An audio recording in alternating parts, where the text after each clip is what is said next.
नमस्कार दोस्तों। आप देख रहे हैं mister Tiwari the lamp of knowledge. और हमारा हमेशा से यही उद्देश्य रहा है कि आपके भीतर एक ऐसी रोशनी जगाई जाए जो अंधेरे से अंधेरे वक्त में भी आपको रास्ता दिखाए, क्योंकि यही है असली द पावर ऑफ नॉलेज। जिंदगी में एक पल ऐसा आता है जब बाहर तो सब कुछ शांत होता है, लेकिन आपके दिमाग के अंदर एक भयंकर युद्ध चल रहा होता है। रात के 2 बज रहे होते हैं, पूरी दुनिया सो रही होती है, लेकिन आपकी आंखें खुली हैं। आपका दिमाग एक ऐसी काल्पनिक यानी इमेजिनरी दुनिया में घूम रहा होता है जिसका असलियत से कोई लेना देना नहीं है। अगर मैं इस बार फेल हो गया तो क्या होगा? अगर उसने मुझे छोड़ दिया तो मेरी आगे की लाइफ क्या होगी? मेरे दोस्तों की लाइफ कितनी आगे निकल गई, मैं अकेला पीछे रह गया। क्या मैं कभी अपने सपने पूरे कर पाऊंगा? एक के बाद एक नकारात्मक विचारों की एक चेन बनती चली जाती है। आप शारीरिक रूप से कोई काम नहीं कर रहे, आप सिर्फ बिस्तर पर लेटे हैं, लेकिन ओवर थिंकिंग आपको इतना थका देती है जैसे आपने दिन भर पत्थर तोड़े हों। ये जो ओवर थिंकिंग और नेगेटिव थॉट्स का जाल है ना, ये एक ऐसा धीमा जहर यानी स्लो पॉइजन है जो हमारा आज, हमारा वर्तमान और हमारी खुशियां सब कुछ खा जाता है। हम उन परेशानियों से लड़ने में अपनी सारी एनर्जी बर्बाद कर देते हैं जो शायद आगे चलकर कभी होने ही वाली नहीं है। दोस्तों, क्या आप जानते हैं कि इतिहास का सबसे बड़ा योद्धा जिसके तीरों में आग थी, जिसका नाम सुनकर दुश्मन कांपते थे, वो भी एक बार इस ओवर थिंकिंग का शिकार हो गया था? हाँ, मैं बात कर रहा हूं अर्जुन की। कुरुक्षेत्र के मैदान में जब युद्ध शुरू होने वाला था, तब अर्जुन शारीरिक रूप से नहीं हारे थे। उनके पास सबसे शक्तिशाली अस्त्र थे। वो रथ पर खड़े थे, लेकिन उनका दिमाग क्या होगा अगर के जाल में फंस गया था। अगर मेरे हाथों मेरे ही अपनों का खून हो गया तो क्या होगा? इस युद्ध का रिजल्ट क्या होगा? क्या ऐसी जीत का कोई फायदा है? अर्जुन ओवर थिंकिंग के उस लेवल पर पहुंच गए थे जहां उनके हाथ से उनका धनुष गांडीव छूटने लगा था, उनका शरीर कांप रहा था और उन्होंने युद्ध करने से ही इनकार कर दिया था। एक चैंपियन सिर्फ अपने नेगेटिव थॉट्स की वजह से हार मान चुका था। लेकिन तब इस ब्रह्मांड के सबसे बड़े लाइफ कोच और साइकोलॉजिस्ट भगवान श्री कृष्ण ने उन्हें कुछ ऐसा दिव्य ज्ञान दिया जिसने अर्जुन के दिमाग का सारा कचरा साफ कर दिया। आज के इस वीडियो में हम मॉडर्न साइकोलॉजी और श्री कृष्ण की डिवाइन विजडम यानी भगवत गीता को मिलाकर उन 5 सबसे बड़े रहस्यों को डिकोड करेंगे जो आपकी ओवर थिंकिंग को हमेशा के लिए खत्म कर देंगे। अगर आपने इन 5 पॉइंट्स को समझकर अपनी लाइफ में अप्लाई कर लिया तो आपका दिमाग आपका सबसे बड़ा दुश्मन नहीं, आपका सबसे बड़ा साथी बन जाएगा। तो चलिए दिमाग की इस धुंध को साफ करते हैं। 1. कल का डर और आज से दूरी। The anxiety of the future versus the power of now. हम सबसे ज्यादा ओवरथिंक कब करते हैं? जब हम किसी ऐसी चीज को कंट्रोल करने की कोशिश करते हैं जो हमारे हाथ में है ही नहीं, यानी हमारा भविष्य, फ्यूचर। मान लीजिए आप किसी बड़े कॉम्पिटिटिव एग्जाम जैसे एसएससी या यूपीएससी की तैयारी कर रहे हैं। आप किताब खोलकर बैठे हैं वोकैब याद करने या कॉन्सेप्ट समझने के लिए, लेकिन आपका दिमाग कहाँ है? दिमाग सोच रहा है, अगर इस साल भी लिस्ट में नाम नहीं आया तो घर वाले क्या कहेंगे, पड़ोसी क्या मजाक उड़ाएंगे। आप उस फ्यूचर रियलिटी को आज ही माइंड में जीने लगते हैं और इतने घबरा जाते हैं कि जो आज की पढ़ाई थी वो भी बर्बाद हो जाती है। श्री कृष्ण भगवत गीता के अध्याय 2 श्लोक 47 में इस ओवर थिंकिंग का सबसे परफेक्ट इलाज बताते हैं। कर्मण्येवाधिकारस्ते मा फलेषु कदाचन, यानी तेरा अधिकार सिर्फ अपने कर्म पर है, उसके आने वाले फल पर नहीं। मॉडर्न साइकोलॉजी इसको एंटिसिपेटरी एंजाइटी यानी भविष्य की चिंता कहती है। साइंस कहती है कि हमारा ब्रेन हमेशा खतरे को प्रेडिक्ट यानी भविष्यवाणी करने की कोशिश करता है ताकि हमें बचा सके, लेकिन इस प्रोसेस में वो उन चीजों का भी डर पैदा कर देता है जो अभी एग्जिस्ट ही नहीं करती। समाधान? श्री कृष्ण कहते हैं कि अपने फोकस को फ्यूचर के व्हाट इफ से हटाकर प्रेजेंट के व्हाट नाउ पर लाओ। जब भी आपका दिमाग आगे की सोचकर घबराए, खुद से एक सवाल पूछो, इस सेकंड में मेरे कंट्रोल में क्या है? रिजल्ट आपके कंट्रोल में नहीं है, लोग क्या कहेंगे ये आपके कंट्रोल में नहीं है, लेकिन अगले 1 घंटे तक पूरी कॉन्सेंट्रेशन से अपना काम करना आपके कंट्रोल में है। अपने एक्शन पर वापस आइए। ओवर थिंकिंग हमेशा फ्यूचर में होती है, जबकि जिंदगी और सक्सेस हमेशा प्रेजेंट यानी वर्तमान में बनती है। दूसरा, दिमाग आपका सबसे बड़ा दुश्मन या सबसे अच्छा दोस्त। द माइंड अ फ्रेंड और फो। ओवर थिंकिंग करने वाले इंसान को किसी बाहरी दुश्मन की जरूरत नहीं होती, उसका अपना दिमाग ही उसको खत्म करने के लिए काफी होता है। एक छोटी सी बात होती है, किसी ने आपको इग्नोर कर दिया या क्लाइंट ने एक छोटी सी कमी निकाल दी, और आपका दिमाग उसे एक डिजास्टर बना देता है। मैं तो किसी लायक ही नहीं, मेरा तो लक ही खराब है। श्री कृष्ण अध्याय 6 श्लोक 5 और 6 में एक बहुत ही पावरफुल बात समझाते हैं। उद्धरेदात्मनात्मानम नात्मानम अवसादयेत आत्मैव हात्मनो बंधुरा आत्मैव रिपुरात्मना। यानी इंसान को अपने ही मन की मदद से खुद को ऊपर उठाना चाहिए, खुद को गिराना नहीं चाहिए, क्योंकि जिसने अपने मन को जीत लिया है उसके लिए उसका मन सबसे अच्छा दोस्त बन जाता है। पर जो अपने मन को कंट्रोल नहीं कर पाया, उसका मन उसका सबसे बड़ा दुश्मन बनकर काम करता है। न्यूरोसाइंस में एक कॉन्सेप्ट है डिफॉल्ट मोड नेटवर्क, DMN।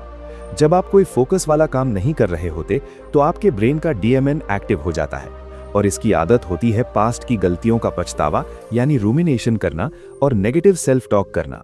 समाधान, आपका दिमाग एक भीड़ भरे रास्ते पर चलने वाले घोड़े की तरह है। अगर आपने इसकी लगाम नहीं पकड़ी तो यह आपको किसी भी खाई में गिरा देगा। आपको अपने थॉट्स का कमांडर बनना पड़ेगा। जब भी दिमाग आपसे कहे तू नहीं कर पाएगा तो उससे सवाल कीजिए, क्यों नहीं कर पाऊंगा, मेरे पास सबूत क्या है। अपने दिमाग की नेगेटिव बातों को सच मानना बंद कीजिए, वो बस आवाजें हैं, रियलिटी नहीं। अपने थॉट्स को जानबूझकर पॉजिटिव डायरेक्शन में गाइड कीजिए। तीसरा, नकारात्मकता की chain reaction, the trap of attachment to negative scenarios. क्या आपने नोटिस किया है कि ओवरथिंकिंग कभी एक थॉट पर नहीं रुकती? ये एक स्नोबॉल इफेक्ट की तरह है। पहाड़ से एक छोटा सा बर्फ का गोला गिरता है और नीचे आते आते वो एक बड़ा एवलांच बन जाता है। आप सोचते हैं आज देर से उठा, पूरा दिन खराब हो गया, मेरी तो प्रोडक्टिविटी ही जीरो है, मैं लाइफ में कुछ नहीं कर पाऊंगा, मैं एक फेलियर हूं। सिर्फ एक लेट उठने की बात ने आपको एक फेलियर बना दिया।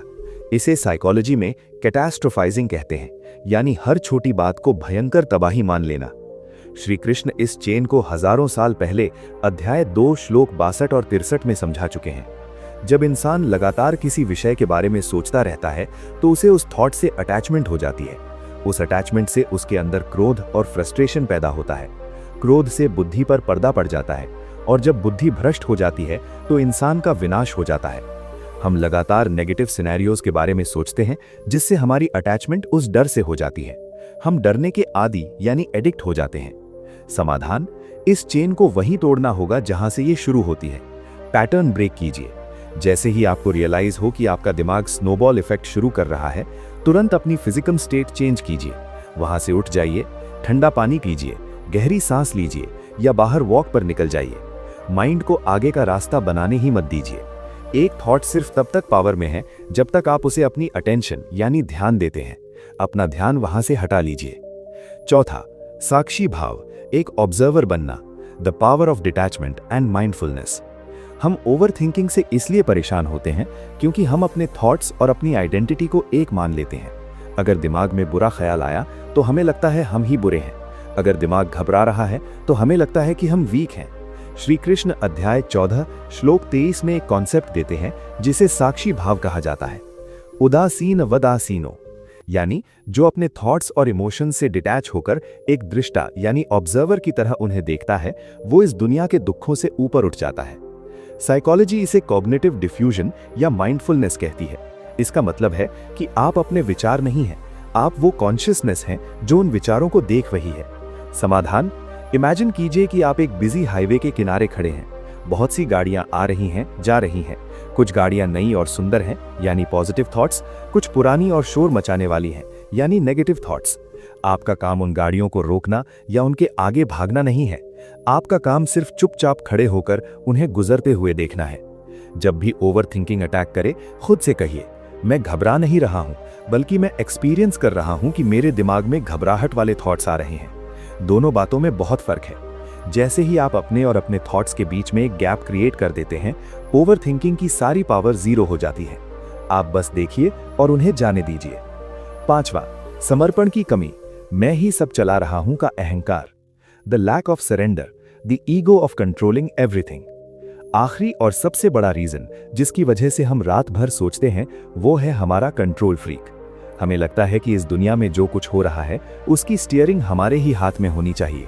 लाइफ हमारी स्क्रिप्ट के हिसाब से ही चलनी चाहिए।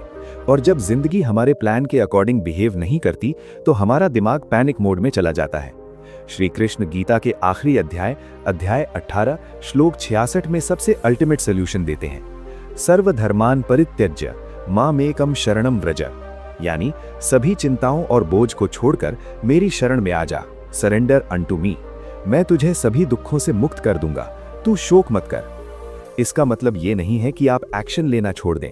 इसका मतलब है अपने रिजल्ट का, अपने फ्यूचर का जो बोझ आपने अपने दिमाग पर उठा रखा है, उसे उस सुप्रीम पावर, ईश्वर या यूनिवर्स के चरणों में रख दीजिए। जब हम ओवर थिंक करते हैं तो इनडायरेक्ट कि हम यूनिवर्स पर डाउट कर रहे होते हैं। हमें लगता है हमारा प्लान ईश्वर के प्लान से बेहतर है, लेकिन रियलिटी में हमारी विजन बहुत छोटी है। जो आज आपको फेलियर या रिजेक्शन लग रहा है, हो सकता है वो किसी बहुत बड़ी तबाही से आपका बचाव हो। रिजेक्शन अक्सर ईश्वर का प्रोटेक्शन होता है। Rejection is often God's redirection. समाधान, शरणागति यानी सरेंडर करना सीखिए। रात को सोने से पहले अपने दिमाग में चल रही सारी फाइल्स को, सारे टेंशन को एक इमेजिनरी बॉक्स में डालिए और वो बॉक्स ईश्वर को सौंप दीजिए। कहिए, मेरा काम था आज अपना 100% देना, वो मैंने दिया। अब आगे की डोर तेरे हाथ में है। जो तू करेगा वो मेरे भले के लिए ही होगा। ये जो विश्वास है ना, ये ओवर थिंकिंग का सबसे बड़ा एंटीडोट यानी इलाज है। तो मेरे दोस्तों, आज हमने क्या सीखा? ओवर थिंकिंग कोई ऐसी बीमारी नहीं है जिसका इलाज नहीं हो सकता। ये सिर्फ हमारी माइंड की एक गलत आदत है, जिसे कृष्ण के ज्ञान और थोड़ी सी प्रैक्टिस से ठीक किया जा सकता है। आपको सिर्फ इतना याद रखना है, फ्यूचर से डरना छोड़कर अपने आज के कर्म पर ध्यान दो। अपने माइंड की लगाम अपने हाथ में लो, इसे अपना साथी बनाओ। नेगेटिव थॉट्स की चेन रिएक्शन को शुरुआत में ही तोड़ दो। अपने थॉट्स से डिटैच होकर एक ऑब्जर्वर यानी साक्षी बनना सीखो। और आखिर में उस ऊपर वाले की प्लानिंग पर पूरा विश्वास रखो।